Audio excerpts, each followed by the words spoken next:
Hello everyone, William here from 222 Productions, and because people really seem to have enjoyed my previous predictions video at the start of Stage 1, I decided, hey, let's do another one, shall we? With Stage 2 right around the corner, let's make some more predictions now that we know what the competitors are, and I know what the course is this time around.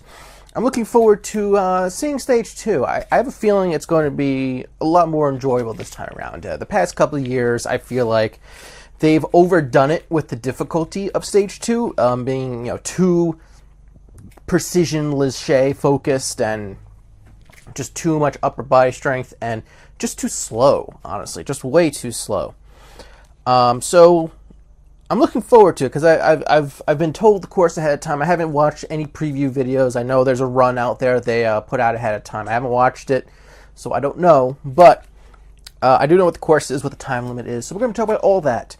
Before we begin, I just want to say, in regards to the previous predictions video, I just want to apologize for what happened in the comments. Unfortunately, we had a bad actor in the comments. Someone decided to post spoilers of what happened.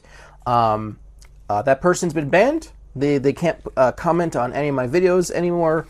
So hopefully we won't have that issue this time around. Just be aware that we have a zero tolerance policy here on 222 Productions in regards to spoilers. For me personally, I was fortunate enough to be able to delete the comments without reading any of the comments. But timing-wise, it couldn't have come any worse because right after the video went live, I was in the car driving from Long Island to New Jersey, so I had to do the unwise decision of delete comments as I'm driving in the car, trying to put out fires and stuff. But hopefully that's been sorted out. To anyone who got spoiled, I apologize. Obviously, I wouldn't want that to happen to anyone, but I just want to say up front, please keep it civil. Don't post any spoilers, but do post your predictions if you don't know already what is going to happen. So let's do a quick review of my predictions that I made prior to Stage 1. So I originally predicted that we were going to have 33 clears on Stage 1. I wasn't too far off. We had 28. That's not too far off. I thought we had a couple more. And then I said 7 Stage 2 clears, 1 Stage 3 clear, and 1 final stage clear. So what I did for Stage 2 was I did the same rules. I wrote how many I think is going to clear Stage 2, Stage 3, and the final stage. And then using a highlighter, I'm forced to choose the number of people I think is going to clear, and I can't take anything back. As soon as they're highlighted, you can't go back. And just to give a little update on the score from my Stage 1 predictions, so far I got 45 of the 86 correct. 20 of them I have already gotten incorrect, and there are 21 people who are still up in the air in terms of did I get them correct prior to Vegas starting.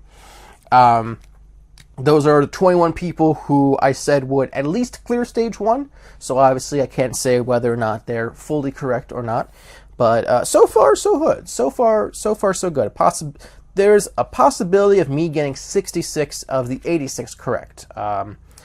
Obviously, my pick of Sean Bryan winning the whole thing is already wrong. So changes had to be made for my thoughts on Stage 2. So Stage 2 this time around, knowing the course ahead of time and knowing who's in it now, I revised some things. But first, let's just go over the course really quickly. I'm going to do more of a deep dive for the actual Stage 2 review where I talk about the obstacles and stuff. But the course this time around is walk the plank, the extension ladder, which is a double sailing ladder, but the gaps between the rungs get bigger, the snapback, a modified version of the swing surfer, and then Wingnut Alley is gone and replaced with a new obstacle called the Grim Sweeper, which, like, honestly, I'm kind of glad that Wingnut Alley is gone. It's just an obstacle of really big cliches. I'll talk about more in the review, but, like, yeah, I have no problem with them getting rid of it. It's honestly, it's an obstacle that should be in Stage 3. And then we have the final obstacle is, unfortunately, it's the water walls. Like I said last year, I'm not crazy about the water walls or any type of swimming obstacle in Ninja Warrior in general, but that's just me.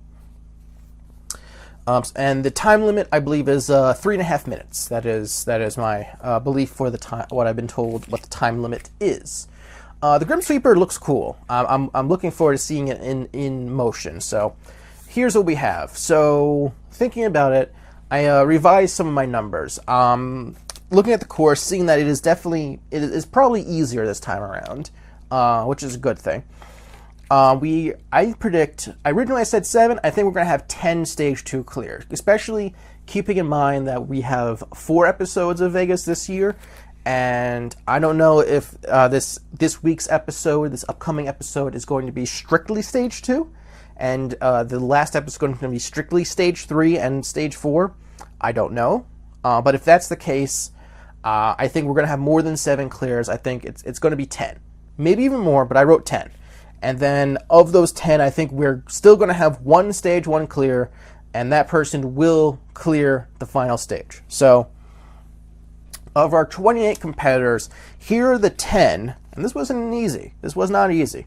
These are the 10 that I predicted would clear Stage 2. I picked Adam Rail, Daniel Gill, Dave Kavanaugh, Drew Dreschel, Ethan Swanson, Joe Morosky, Matisse Awadi, Michael Torres, RJ Roman, and Ryan Stratus. So I'm sticking with most of my picks for who I thought was going to clear Stage 2. I think Flip's the only one that I gone back on, and that's because seeing him fail in Stage 1 like that, I have a feeling he's going to make like a similar mistake in Stage 2. So I backed off on him, but I'm pretty sure everyone else I picked for Stage 2, who's still in it, I stuck with them this time around. So kind of looking through so this was kind of tough because I'm trying to figure out like the meta of the editing. So like Joe Morosky, originally I said he wasn't going to clear Stage 2, and then I kind of picked him because he's Joe. He's like, I think he still has the record for most Stage 3 clears, and I'm like, okay, you know what, he probably will clear. And then you have, I think Kavanaugh is going to, I don't know, Kavanaugh's really good. I have hope for him. Maybe it's naivete on my part, but I think it's hope. RJ Roman, I think, is someone you shouldn't sleep on. I think he's going to clear. He's really good. He's really good. He's really trying to be good, too. You can tell he's really working for it. I remember listening to his interview on the A&W podcast, and I thought he did a really good job overall. Ethan Swanson has had a really good year so far, and part of what I'm thinking is like who's been featured. Trying to figure out the editing. Ethan's been featured all 3 rounds so far. Now 2 of those was because he made it to the Power Tower both times, so they had to show him. But they gave him features. They gave him profile pieces. They made sure to show him in Stage 1, and he did really well. So I have hope for Ethan. Adam Rail was tricky. I wasn't sure if I should pick Adam, but Adam, I think, they keep saying, oh, he's one of the favorites to win. They've been saying that for a while now, and I think this is a time to shine. He won the NNL. He did a really good job. I think he got a feature in Stage 1. I think he's going to clear Stage 2. Not picking, so Carson Voiles, I believe, is the only remaining Safety Pass winner that I chose to not clear Stage 2. Meaning, I think he's going to fail Stage 2 twice. That's going to be interesting. It was a hard choice. It's a hard choice. Just sort of looking at the list of names. It's hard to look at people and say, I don't think you're going to clear. Like, I didn't pick Lucas Reale, and I love Lucas. It's so hard to not pick people So I'm sorry if you end up clearing Lucas. I'm sorry for not believing you. Chris DeGangi, he's a great guy. This was his first Stage 1 clear.